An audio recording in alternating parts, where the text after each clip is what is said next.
किसी त्रिभुज का क्षेत्रफल इसकी एक भुजा तथा संगत ऊंचाई के गुणनफल का आधा होता है। अब आइए यहाँ पे समझते हैं। एक त्रिभुज है ए बी सी। यह एक त्रिभुज है जिसकी एक भुजा है बी सी। इस भुजा बी सी से इस त्रिभुज की जो संगत ऊंचाई है वो ए पी है। हमें सिद्ध करना है कि त्रिभुज ए बी सी का जो क्षेत्रफल होगा वो भुजा बी सी और ए पी के गुणनफल का आधा होगा। अब कैसे सिद्ध करेंगे? सबसे पहले हम यहाँ पे जो दिया गया है उसे लिखेंगे। दिया है त्रिभुज ए बी सी में भुजा बी सी के संगत ऊंचाई ए पी है।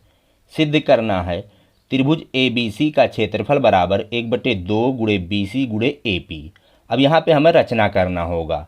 बी सी के समांतर हम बिंदु ए से एक लाइन खींचेंगे, उसी प्रकार ए बी के समांतर बिंदु सी से हम एक लाइन खींचेंगे। तो आइए हम रचना कर लेते हैं। हमने यहाँ पे रचना कर लिया है। ए बी के समांतर सी डी व बी सी के समांतर ए डी रेखा खींच लिया है, जिसको हम रचना में लिख लेंगे ए बी समांतर सी डी व बी सी समांतर ए डी खींचते हैं। अब रचना करने से हमें एक बेनिफिट हुआ। क्या हुआ बेनिफिट? यहाँ पे देखिए ए बी सी डी ये एक समांतर चतुर्भुज हमको मिल गया। तो यहाँ उत्पत्ति में लिखेंगे चूंकि ए बी सी डी एक समांतर चतुर्भुज है जिसका एक विकर्ण ए सी है। ए बी सी डी एक समांतर चतुर्भुज क्यों है? रचना से। तो चलिए हम यहाँ पे लिख लेते हैं। यहाँ पे हमने लिख लिया है चूंकि ए बी सी डी एक समांतर चतुर्भुज है। कैसे? रचना से। जिसका एक विकर्ण ए सी है। ये विकर्ण ए सी है और किसी भी समांतर चतुर्भुज का जो विकर्ण होता है वो उस समांतर चतुर्भुज को दो बराबर क्षेत्रफल वाले त्रिभुजों में बांटता है। तो इस प्रकार से त्रिभुज ए बी सी का जो क्षेत्रफल होगा वो त्रिभुज ए डी सी के क्षेत्रफल के बराबर होगा। तो यहाँ पे लिखेंगे इसलिए त्रिभुज ए बी सी का क्षेत्रफल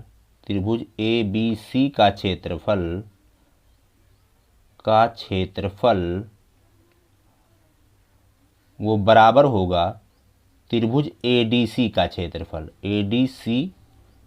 क्षेत्रफल। अब चलिए समांतर चतुर्भुज ए बी सी डी इसका हम क्षेत्रफल निकालते हैं। तो यहाँ लिखेंगे समांतर चतुर्भुज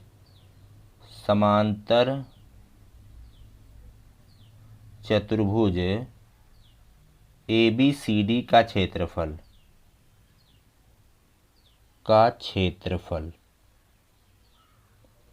वो बराबर होगा, किसी भी समांतर चतुर्भुज का जो क्षेत्रफल होता है वो आधार गुणे ऊंचाई के बराबर होता है। तो इस समांतर चतुर्भुज का जो आधार है वो बी सी है और ऊंचाई है ए पी। तो आधार बी सी गुणे ऊंचाई है ए पी। जबकि समांतर चतुर्भुज ए बी सी डी का जो क्षेत्रफल है हम उसको इस प्रकार से भी लिख सकते हैं कि त्रिभुज ए बी सी का क्षेत्रफल प्लस त्रिभुज ए डी सी का क्षेत्रफल। तो यहाँ पे बाएं तरफ हम लिख देंगे त्रिभुज ए बी सी का क्षेत्रफल प्लस त्रिभुज ए डी सी का क्षेत्रफल। समांतर चतुर्भुज ए बी सी डी का जो क्षेत्रफल है वो त्रिभुज ए बी सी का क्षेत्रफल प्लस त्रिभुज ए डी सी का क्षेत्रफल के बराबर है। तो इसके जगह पर हमने इसको लिख दिया। अब बराबर के उधर बी सी गुणे ए पी ऐसे लिखा रहेगा, बी सी गुणे ए पी।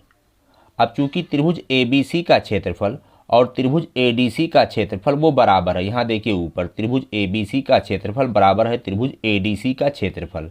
तो हम दोनों के जगह पर किसी एक ही त्रिभुज को लिख देंगे। तो यहाँ लिखेंगे त्रिभुज ए बी सी का क्षेत्रफल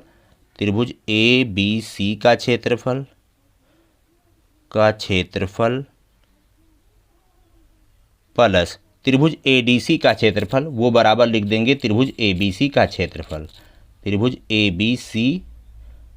क्षेत्रफल। अब यहाँ पे देखिए त्रिभुज ए डी सी के जगह पर हमने त्रिभुज ए बी सी क्यों लिखा? क्योंकि हमें सिद्ध करना है कि त्रिभुज ए बी सी का क्षेत्रफल बराबर होगा 1/2 गुणे बी सी गुणे ए पी। तो हम ए डी सी के जगह पर ए बी सी लिखेंगे, ना कि ए बी सी के जगह पर ए डी सी को लिखेंगे। जो हमें सिद्ध करना वही हम लिखेंगे। इधर हो गया बी सी गुणे ए